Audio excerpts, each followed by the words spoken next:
এই মুহূর্তের বড় খবর, অন্নপূর্ণা ভাণ্ডারের অনলাইন আবেদনের সময় নতুন একটি অপশন আজ থেকেই যুক্ত করা হয়েছে। আপনারা যারা আগে আবেদন জমা করে ফেলেছেন তাদের ফর্ম কি তাহলে বাতিল হয়ে যাবে? আবার কি নতুন করে আবেদন জমা করতে হবে? বর্তমানে একটি নতুন অপশন অ্যাড করা হয়েছে অনলাইন আবেদনের সময়। তো কী সেই অপশন? আজকের ভিডিওতে সমস্ত কিছু আলোচনা করব। অবশ্যই ভিডিওটি বেশি বেশি করে শেয়ার করে দিন, সকলেই যাতে খবরটি জানতে পারে। আর এই ধরনের তথ্য আপডেটগুলো সবার আগে পেতে চ্যানেলটিকে সাবস্ক্রাইব করবেন। ফেসবুক থেকে যারা ভিডিওটি দেখছেন পেজটিকে ফলো করে রাখতে ভুলবেন না।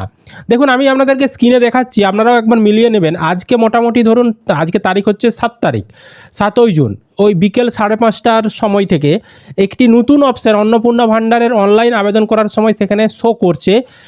যখন আপনারা বেসিক ডিটেলস পূরণ করছেন, সেই বেসিক ডিটেলস পূরণ করার সময় কী সেই অপশন না, রিলিজিয়ন। এই রিলিজিয়ন বলে অপশনটা কিন্তু আপনাদের ছিল না যখন আপনারা অনলাইনে আবেদন ইতিমধ্যেই করে ফেলেছেন বা আগে দেখেছেন যে সেখানে কোনো রকম এই রিলিজিয়ন বলে অপশন কিন্তু ছিল না।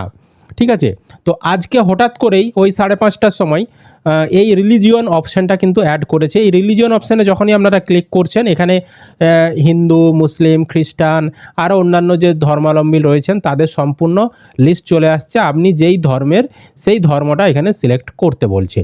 এবার একটি সমস্যা, যারা ইতিমধ্যেই আবেদন জমা করে ফেলেছেন তাহলে তাদের কি হবে?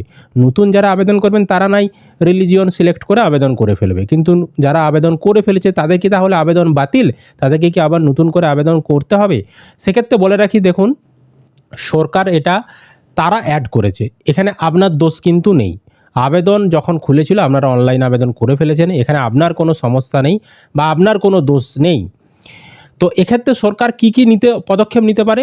একটা হচ্ছে, রিলিজিয়ন ছাড়াই যারা আবেদন করেছেন তাদের ক্ষেত্রে কোনো সমস্যা হবে না।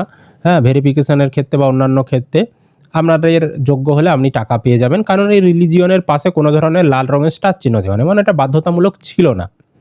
সে যাই হোক, রিলিজিয়ন অপশানটা যারা পূরণ করেননি তাদের চিন্তা করার কিছু নেই। হয়তো ভবিষ্যতে বা পরবর্তী সময়ে এখানে কোনো আপডেট বা এডিটের অপশন দেবে, তখন আপনি আপনার রিলিজিয়ন অ্যাড করতে পারবেন।